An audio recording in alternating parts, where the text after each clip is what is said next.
अस्सलाम वालेकुम। आज का हमारा टॉपिक है इक्विवेलेंट वेट। ये भी लाजमी सी बात है, प्रैक्टिकल से रिलेटेड ही है क्योंकि ये प्रैक्टिकल्स की वीडियो में ही शामिल है। तो अब यहाँ पे देखिए कि इक्विवेलेंट वेट होता क्या है, इक्विवेलेंट वेट निकालने का तरीका क्या है। तो याद रखिएगा, इक्विवेलेंट वेट को हम इस तरह से शॉर्ट फॉर्म में ई क्यू डब्ल्यू टी भी लिखते हैं। तो इक्विवेलेंट वेट क्या है? It is the molecular weight, molecular mass divided by the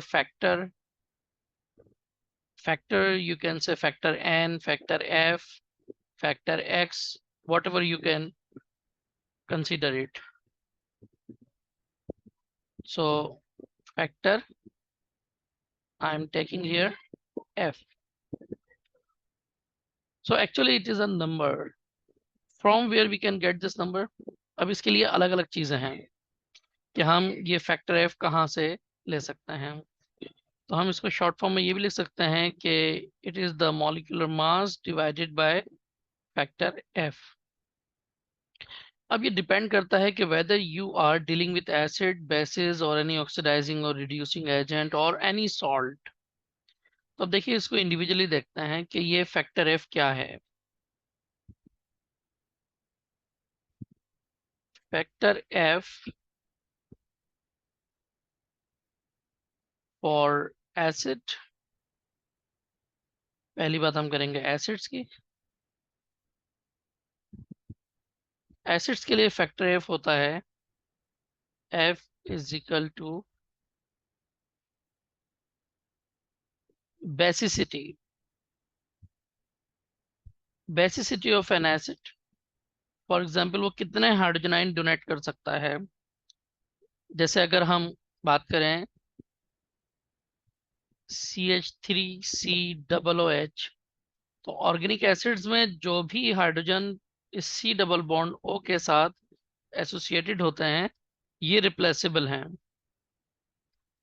तो फिर यहाँ पे इसके लिए फैक्टर F क्या होगा? F is equal to 1।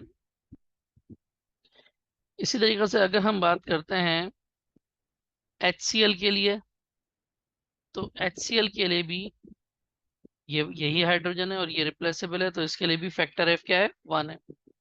लेकिन अगर हम H2SO4 के लिए बात करेंगे, तो H2SO4 के लिए फैक्टर F हो जाएगा 2।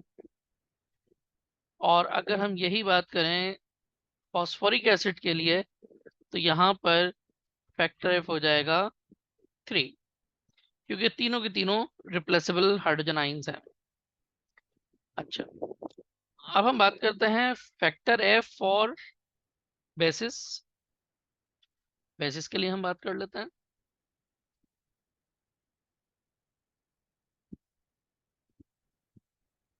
अच्छा, बेसिस के लिए हम क्या करेंगे कि ये जो फैक्टर एफ होता है वो उसकी एसिडिटी होती है। और एसिडिटी क्या होती है, ये बात आपको ऑलरेडी बताई जा चुकी है कि acidity means the number of replaceable hydrogen आइन, हाइड्रोक्साइड आइंस, सॉरी। तो अब देखें, अगर हम सोडियम हाइड्रोक्साइड की बात करेंगे, तो इसके लिए फैक्टर एफ जो है 1 होगा, क्योंकि एक ही हाइड्रोक्साइड आयन है, यही ये डोनेट कर सकता है। इसी तरीके से पोटेशियम हाइड्रोक्साइड के लिए भी 1 होगा, और कैल्शियम हाइड्रोक्साइड के लिए ये 2 होगा।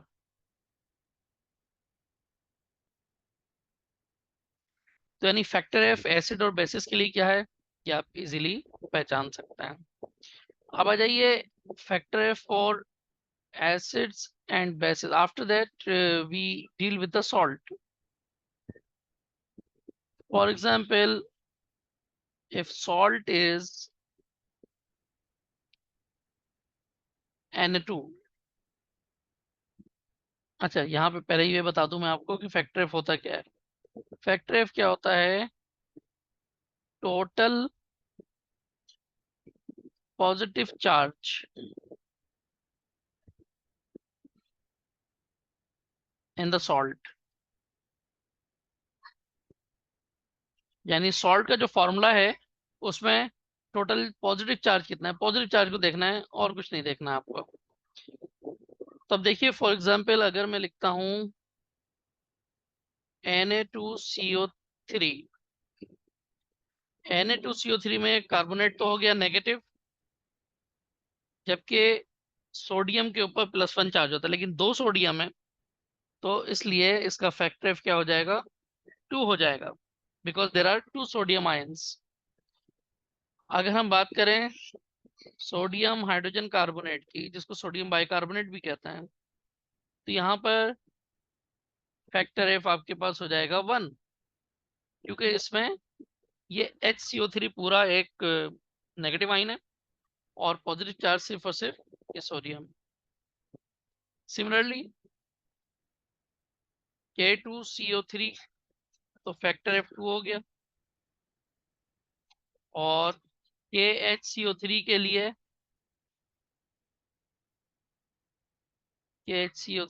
ये हो गया आपके पास 1। सिमिलरली अगर हम सोडियम क्लोराइड की बात करें, सोडियम क्लोराइड के लिए 1 है।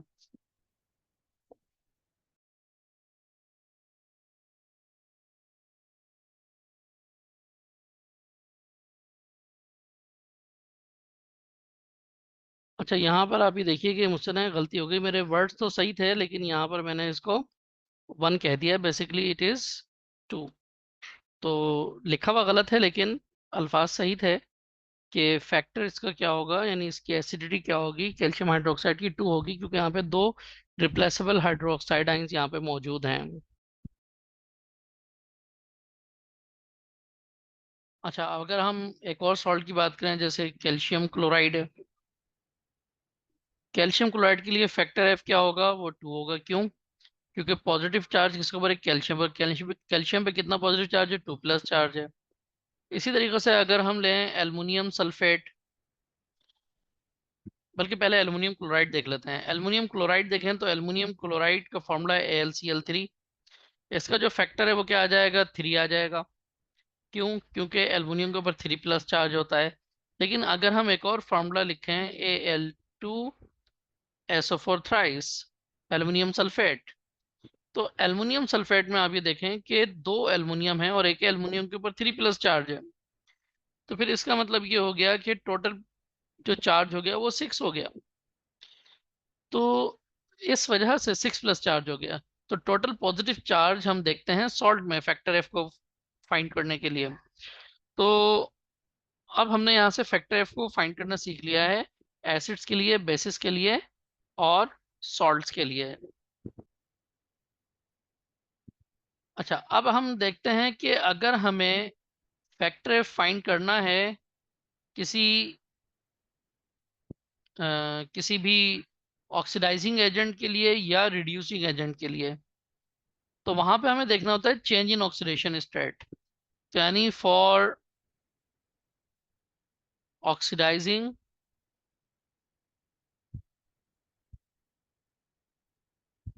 ऑक्सीडाइजिंग एजेंट, अलग अलग करके देख लेते हैं इसको। ऑक्सीडाइजिंग एजेंट, अब ऑक्सीडाइजिंग एजेंट में हमें देखना होगा उस रिएक्शन में उसने कितने इलेक्ट्रॉन गेन किए हैं। तो वहां पे जो फैक्टर एफ होगा वो डिपेंड करेगा कि उसने कितने इलेक्ट्रॉन गेन किए हैं। ऑक्सीडाइजिंग एजेंट दूसरे को ऑक्सीडाइज करेगा और खुद रिड्यूस होगा। तो यहाँ पे हमें देखना है कि कितने इलेक्ट्रॉन्स उसने गेन किए, यानी गेन ऑफ इलेक्ट्रॉन्स, कि उसने कितने इलेक्ट्रॉन गेन किए। जैसे एक रिएक्शन है पोटाशियम पर मैग्नेट, जिसे पोटाशियम मैग्नेट 7 भी कहता है। तो पोटाशियम मैग्नेट 7 अपने रिएक्शन में मैग्नीज 2+ में कन्वर्ट हो रहा है। तो यहाँ पर मैग्नीज के ऊपर जो चार्ज है वो +7 है और यहाँ पर +2 है। तो अगर हम यहाँ पर देखें तो उसने कितने इलेक्ट्रॉन गेन किए हैं, तो उसने 5 इलेक्ट्रॉन गेन किए हैं। 5 इलेक्ट्रॉन्स आर एडिड। तो अगर उसने 5 इलेक्ट्रॉन गेन किए हैं तो फिर मैग्नीज के लिए जो एफ की वैल्यू है वो क्या हो गई, एफ हो गया 5। तो यहाँ पे हम अगर इसका इक्विवेलेंट रेट निकालेंगे तो इसके मॉलिक्यूलर मास को 5 से डिवाइड करेंगे। इसी तरीके से अगर हम देखें बाज रिएक्शंस में Cr2O7 2- यहाँ पर क्रोमियम +6 है। अब ये +6 से कितना इलेक्ट्रॉन गेन कर रहा है, ये बना देगा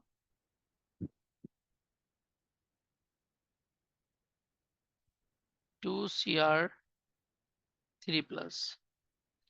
तो यहाँ पे कितने इलेक्ट्रॉन गेन किए हैं इसने? 6 इलेक्ट्रॉन टोटल। तो टोटल 6 इलेक्ट्रॉन इसने गेन किए हैं। तो इसके लिए फैक्टर्स क्या हो जाएगा? Factor would be 6। यहाँ पे 6 प्लस 1 क्रोमियम पे चार्ज था, तो 2 के ऊपर कितना था? 12 था।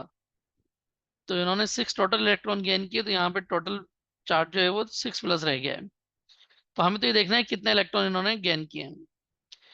सिमिलरली अगर हम देखें कि ऑक्सीडाइजिंग एजेंट के बाद हम रिड्यूसिंग एजेंट को देखें, तो रिड्यूसिंग एजेंट क्या करते हैं? इलेक्ट्रॉन डोनेट करते हैं।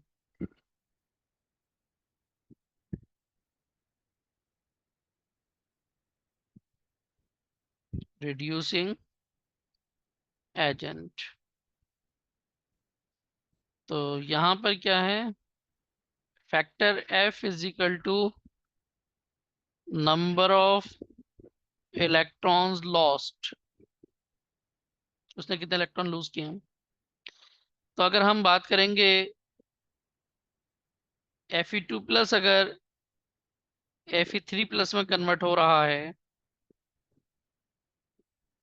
तो इसका मतलब इसने 1 इलेक्ट्रॉन लूज किया है, तो इसका फैक्टर F हो जाएगा। सॉरी, फैक्टर F जो इसका 1 होगा।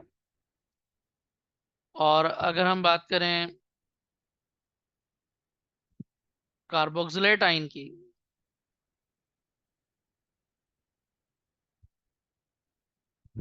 Carboxylate ion, carboxylate ion carbon dioxide में कन्वर्ट हो जाता है, 2 moles of carbon dioxide form होंगे और 2 इलेक्ट्रॉन लूज करेगा ये। तो इसके लिए फैक्टर क्या हो जाएगा? Factor would be 2। तो इस तरीके से आप कोई सा भी ऑक्सीडाइजिंग एजेंट, रिड्यूसिंग एजेंट है, तो उनका फैक्टर एफ निकाल सकते हैं। अब जब आपको फैक्टर एफ निकालना आ गया है, तो फिर आप ये भी कैलकुलेट कर सकते हैं कि उनका इक्विवेलेंट मास क्या होगा। तो देखिए, अब अगर हम इक्विवेलेंट मासेस को कैलकुलेट करना चाह रहे हैं, इक्विवेलेंट वेट, अगर हम सल्फ्यूरिक एसिड की बात करें, तो हम जान चुके हैं ये बात कि equivalent weight is calculated by dividing the molecular mass by the factor F। तो अगर हम सल्फ्यूरिक एसिड की बात करें, तो सल्फ्यूरिक एसिड का मॉलिक्यूलर मास निकालिए, तो ये आ जाएगा 98। यानी अगर मैं सल्फ्यूरिक एसिड का इक्विवेलेंट वेट निकालना चाह रहा हूं, तो पहले मुझे इसका मॉलिक्यूलर मास मालूम करना है। तो मॉलिक्यूलर मास तो आपको मालूम है, 2 हाइड्रोजन है, हाइड्रोजन का एटॉमिक मास 1 होता है, तो 2 1 2, 1 सल्फर है, सल्फर का एटॉमिक मास 32 होता है, तो 32 आ गया। ऑक्सीजन का एटॉमिक मास 16 होता है, और 4 ऑक्सीजन है, तो 16 4 64। तो अल्टीमेटली ये हो जाएगा 98। और सल्फ्यूरिक एसिड का जो फैक्टर है, बेसिसिटी है, वो क्या है? वो 2 है। तो 98/2, तो इसका इक्विवेलेंट मास आ गया 49। इसी तरीके से अगर हम सल्फ्यूरिक एसिड के बजाय बात करें हाइड्रोक्लोरिक एसिड की, तो हाइड्रोक्लोरिक एसिड का मॉलिक्यूलर मास आएगा 1 प्लस, क्योंकि 1 1 1, एंड 35.5 मल्टीप्लाई बाय 1, वो भी 35.5 रहेगा। इसका जो फैक्टर है, एक ही हाइड्रोजन रिप्लेसेबल है, बेसिसिटी 1 है, तो 1 रहा। तो ये आ गया 36.5 डिवाइडेड बाय 1। तो इसका भी, इसका इक्विवेलेंट मास वही है जो इसका मॉलिक्यूलर मास है। अच्छा, ये भी याद रखिएगा कि कहाँ कहीं पर अगर फैक्टर एफ जो है 1 आता है, तो फिर उनका मॉलिक्यूलर मास और इक्विवेलेंट मास एक जैसा होगा, यानी उनका मॉलिक्यूलर मास ही उनका इक्विवेलेंट मास होता है।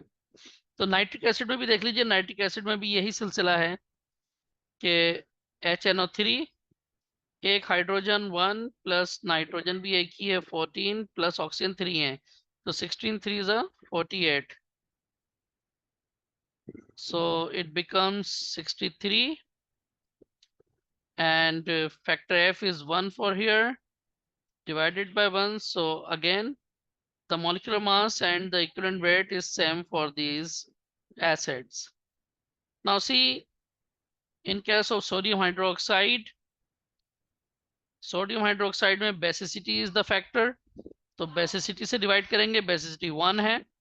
मॉलिक्यूलर इसका फॉर्मूला मास कैलकुलेट कर लीजिए। आयनिक कंपाउंड है तो हम इसको मॉलिक्यूलर मास नहीं कह सकते, तो 23 plus 16 plus 1 it would be 40. 40 divided by 1 is equal to 14. Similarly for potassium hydroxide, potassium 39, oxygen 16 and hydrogen 1. So it becomes 56. Factor 1 क्योंकि एक ही हाइड्रोक्साइड ये रिप्लेसेबल है, divided by 1, so it is also 56. अगर हम बात करें सोडियम कार्बोनेट की, Na2CO3, तो यहाँ पर हमें पहले इसका फॉर्मूला मास निकालना होगा। 23 मल्टीप्लाई बाई 246, कार्बन एक ही है 12, ऑक्सीजन 3 है 16 3 is 48। अच्छा यहाँ फैक्टर क्या आएगा, टोटल पॉजिटिव चार्ज कितना है, 2 सोडियम 1 सोडियम में +1 तो +2 है।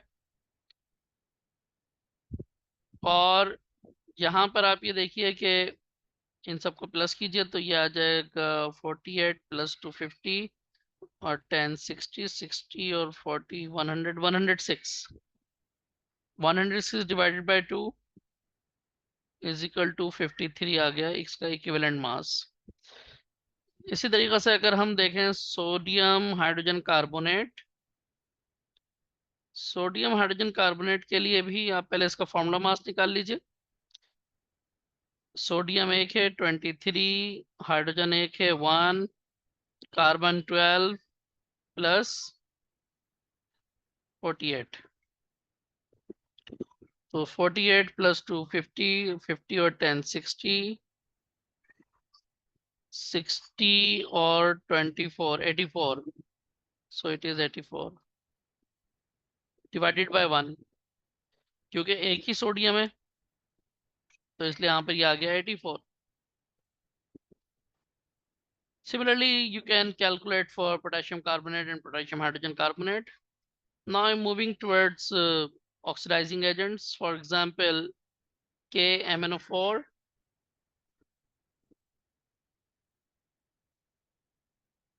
KMnO4 में आप देखिए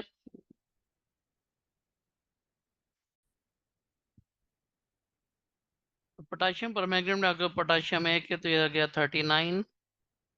Mn is manganese, manganese is 55, मैं राउंड फिगर में ले रहा हूँ सब, एंड 16 4s are 64। अच्छा अब यहाँ पर हमारे पास इसको कैलकुलेट करें तो ये आ जाएगा 64 55 39 8 और 1 कैरी कर गया 12 12 + 3 158। ओके तो यहाँ पे आ गया 158 आ गया ये। अच्छा अब यहाँ पे डिवाइड किससे करना है, तो देखिए इसके लिए केमिकल इक्वेशन देखना जरूरी है। हमारे पास जो केमिकल इक्वेशन ऑक्सीडाइजिंग रिएक्शन में लिखी हुई है वो ये है, तो यहाँ पे +7 से +2 में जा रहा है, तो फिर इसका मतलब इसने 5 इलेक्ट्रॉन्स गेन किए हैं, यहाँ पे इसका फैक्टर एफ क्या हो जाएगा 5, यानी कितने इलेक्ट्रॉन्स इसने गेन किए हैं। Got it. तो फिर इसको 5 से डिवाइड करें तो ये आ जाएगा आपके पास 31.6।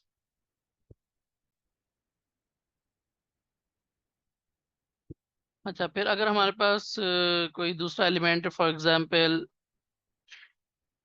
FeSO4 एनहाइड्रस फॉर्म में है, तो FeSO4 का मॉलिक्यूलर मास निकाल लेते हैं। आयरन होता है 56, सल्फर 32 और ऑक्सीजन 4 है तो 16 4s are 64 डिवाइडेड बाय, अब इसको हमें देखना होगा कि वहां पे रिएक्शन में क्या हो रहा है। रिएक्शन में Fe2+ कन्वर्ट हो रहा है Fe3+ में, तो फैक्टर हो गया, इसने कितने इलेक्ट्रॉन लूज किए हैं, -1 इलेक्ट्रॉन, तो फैक्टर 1 हो गया यहाँ पर, F इज 1। अच्छा, इन सबको प्लस कीजिए तो क्या आता है, ये 64 और 56, 120, तो यही हो जाएगा 120, 150, 152 आ गया ये, 152 डिवाइडेड बाय 1, तो 152 ही रहेगा। फिर इसके बाद हम देखते हैं कि हमारे पास इक्विवेलेंट वेट हम कैलकुलेट करते हैं हाइड्रेटेड फॉर्म में। If you are provided FeSO4 heptahydrate, heptahydrate का मतलब है 7H2O मॉलिक्यूल्स आर देयर। तो अब देखिए आप यहाँ पर फिलहाल तो आसानी है कि हमारे पास ये 152 तो आयरन हो गया और 7 वाटर मॉलिक्यूल्स हैं। तो 7 वाटर मॉलिक्यूल्स का मतलब ये हुआ कि 1 वाटर मॉलिक्यूल का मास होता है 18। तो फिर यहाँ पे इसको मल्टीप्लाई करते हैं,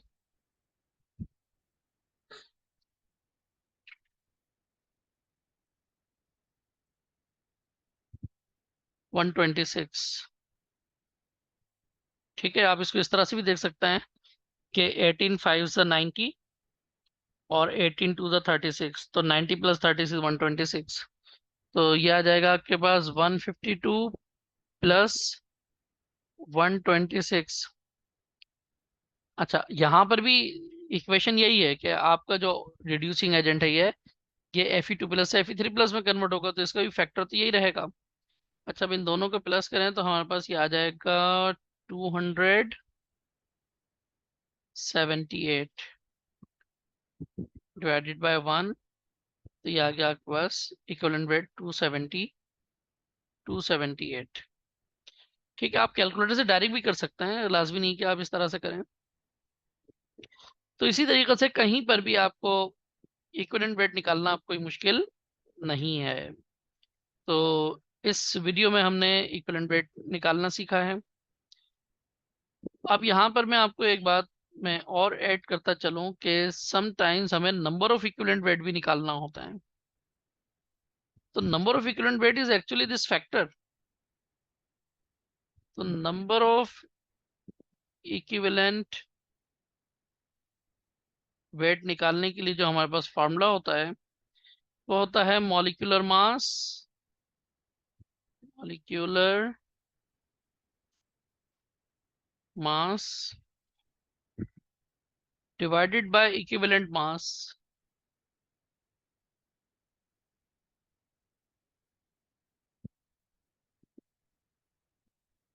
तो अल्टीमेटली हमें वो फैक्टर एफ ही तो दे रहा है, number of equivalent weight factor F, या एन कह लें, एक्स कह लें, जो भी कह लें। अब जैसे सल्फ्यूरिक एसिड है, अभी आपने देखा सल्फ्यूरिक एसिड का जो मॉलिक्यूलर मास हमने कैलकुलेट किया था वो था 98 और इक्विवेलेंट वेट जो है वो है 49। तो आप देखिए यहाँ पे क्या आ गया आपके पास, 98 डिवाइडेड बाय 49, तो फैक्टर F2 ही तो आया यहाँ पर, वही नंबर ऑफ इक्विवेलेंट वेट है हमारे पास। तो number of equivalent weight is 2। लेकिन अब ये नंबर ऑफ इक्विवेलेंट वेट होता क्या है, इसको हम आगे नॉर्मलिटी के न्यूमेरिकल्स में मजीद देख लेंगे तो और आसानी हो जाएगी। अगर हम देखना चाहते हैं नंबर ऑफ इक्विवेलेंट वेट, अच्छा ये था सल्फ्यूरिक एसिड के लिए। इसी तरीके से अगर हम सोडियम हाइड्रोक्साइड के लिए देखें तो क्या होगा, इसका मॉलिक्यूलर मास 40 है, इसका इक्विवेलेंट मास भी 40 है, तो इसका फैक्टर आ गया 1। इसी तरीके से अगर हम पोटाशियम पर मैग्नेट की बात करें, KMnO4 के नंबर ऑफ इक्विवेलेंट वेट निकालना है, तो उसके लिए क्या होगा, इसका मॉलिक्यूलर मास या फार्मूला मास जो भी कह लें आप, वैसे तो ये भी आयनिक कंपाउंड है तो फिर फार्मूला मास कहना ज़्यादा बेहतर है, and divided by equivalent mass. तो ये है हमारे पास का मॉलिक्यूलर मास आता है 158 डिवाइडेड बाय 31.6, 31.6 है, ये आ जाएगा 5। तो हम इस तरह से किसी भी सब्सटेंस के नंबर ऑफ इक्विवेलेंट वेट निकाल सकते हैं। अब ये इक्विवेलेंट वेट होता क्या है, ये इंशाल्लाह ताला नेक्स्ट वीडियो में इसके ऊपर हम बात करेंगे।